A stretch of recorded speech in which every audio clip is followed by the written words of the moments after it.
Hello दोस्तों, बहुत बहुत स्वागत है आपका अपने यूट्यूब चैनल दी रिसेप्टर। आज की वीडियो में डिस्कस करने वाले हैं हम सेक्सुअल ट्रांसमिटेड डिजीजेस मतलब एसटीडी।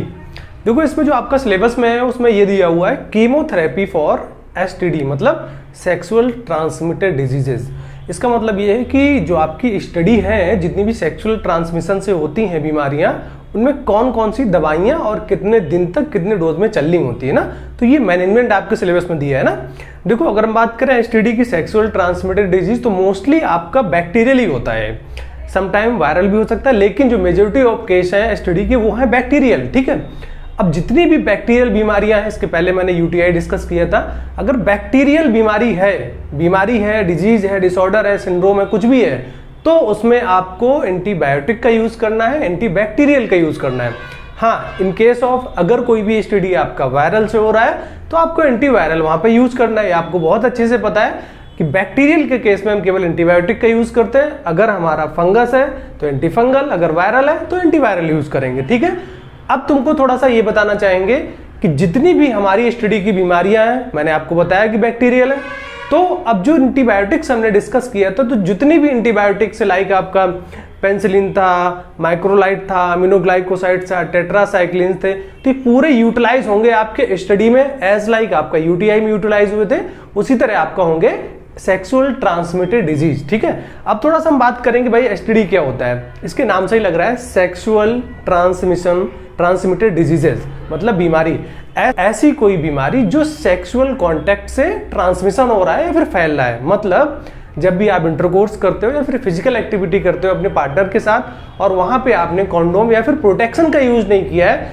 अगर एक पार्टनर को कोई एसटीडी है तो दूसरे में ट्रांसमिशन हो जाएगा ड्यूरिंग योर फिजिकल रिलेशनशिप और सेक्सुअल एक्टिविटी और सेक्सुअल कांटेक्ट। आई होप आपको बहुत अच्छे से समझ में आ गया है। इसीलिए बोलते हैं जब भी आप फिजिकल और इंटरकोर्स करो और तो आप जो आपका प्रोटेक्शन है कंडोम में बहुत ज्यादा एसेंशियल होता है यूज करना, क्योंकि जो आपका एसटीडी होता है उससे बहुत अच्छा प्रोटेक्शन दिलाता है। अदरवाइज अगर आप वो यूज नहीं कर रहे तो आपको एसटीडी के बहुत ज्यादा चांस बढ़ सकते हैं। आपका बहुत सारे एसटीडीज हैं, लाइक आपका सिफिलिस है, गोनोरिया है, एचआईवी है, ठीक है, और आपका सेंक्रोइड है। तो ऐसे बहुत तरह की दिक्कतें हैं जो आपके बॉडी में एंटर कर जाती हैं और कहीं ना कहीं मेडिकल इलनेस, मेडिकल कॉम्प्लिकेशंस को कॉज करती हैं। तो उन्हीं बीमारियों के बारे में आज हम डिस्कस करेंगे। ठीक है, तो अब थोड़ा सा देख लें भाई, chemotherapy for sexually transmitted diseases मतलब एसटीडी।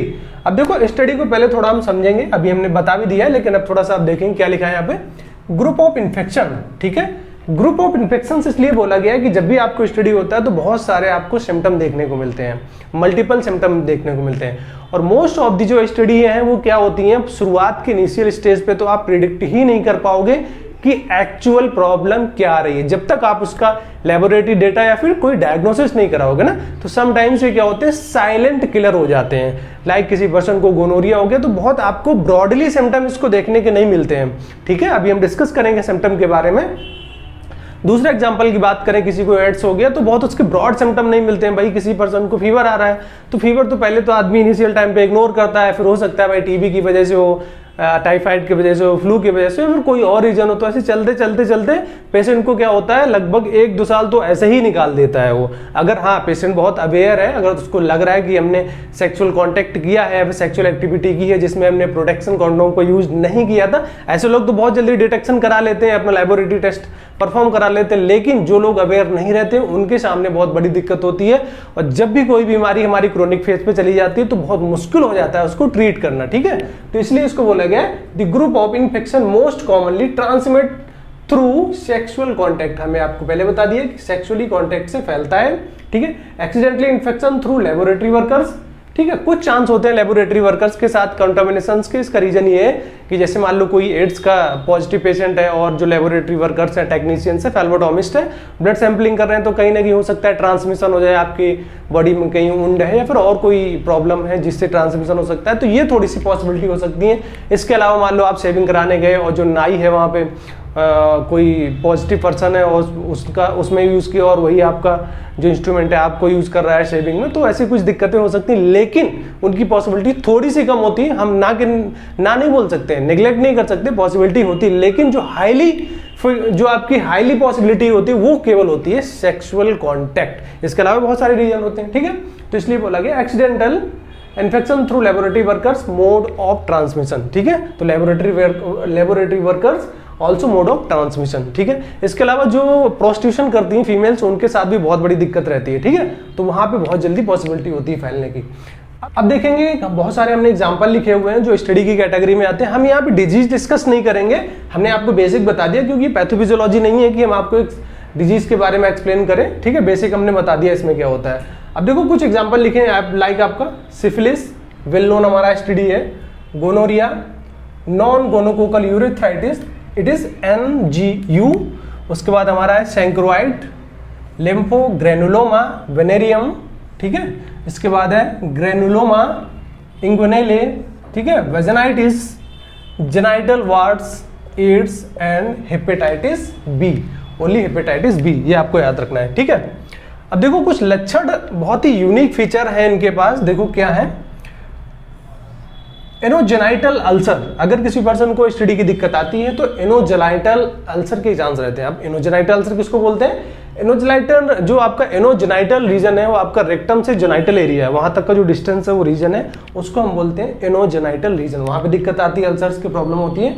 यूरेथ्रल डिस्चार्ज, ठीक है, यूरेथ्रल डिस्चार्ज हो सकता है। और देखो क्या है ना, जितने भी आप सिम्टम देखोगे ये स्पेसिफाइड नहीं है, ठीक है। स्पेसिफाइड इसलिए नहीं है कि बहुत सारी बीमारियां आपकी स्टडी में ये जो आप सिम्टम देख रहे हो ये समटाइम्स एक हेल्थी पर्सन को भी हो सकता है। भाई यूरेथ्रल डिस्चार्ज भी हो सकता है लेडी को, वजाइनल डिस्चार्ज एज यूजुअल हो जाता है, तो हम ये नहीं कह सकते कि उसको स्टडी है ना।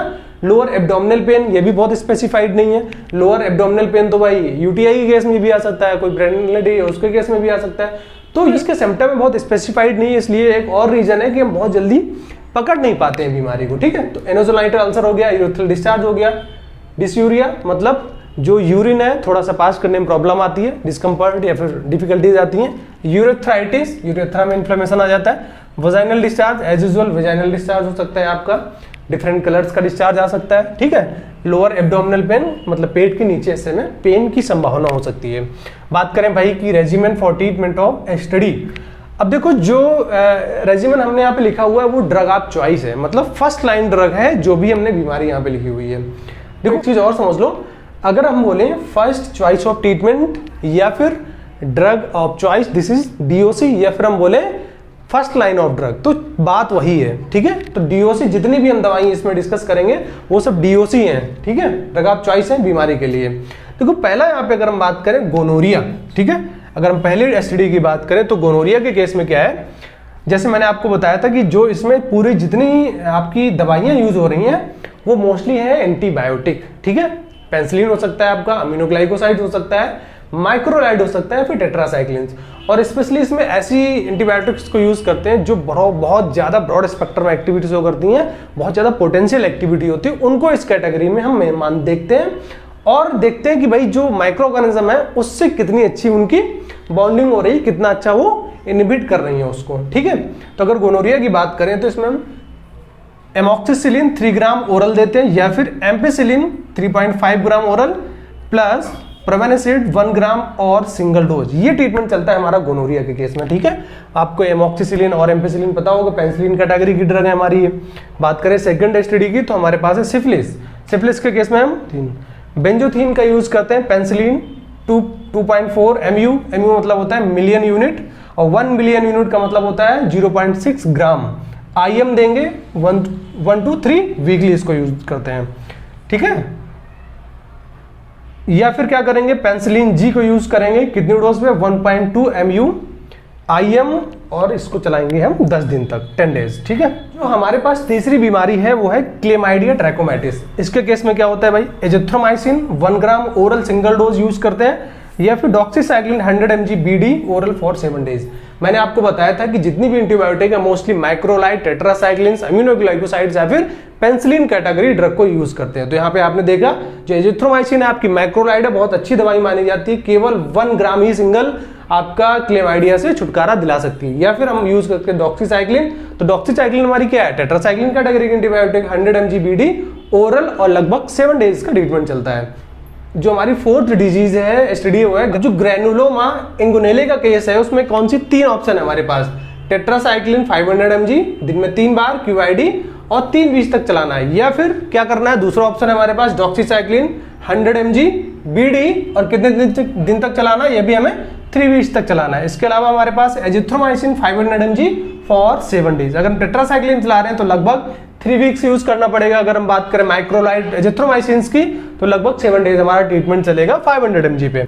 अब जो हमारे पास 5th स्टडी है वो है सैंक्रोइड। अब देखो सैंक्रोइड के केस में थोड़ा सा आपको ध्यान देना पड़ेगा।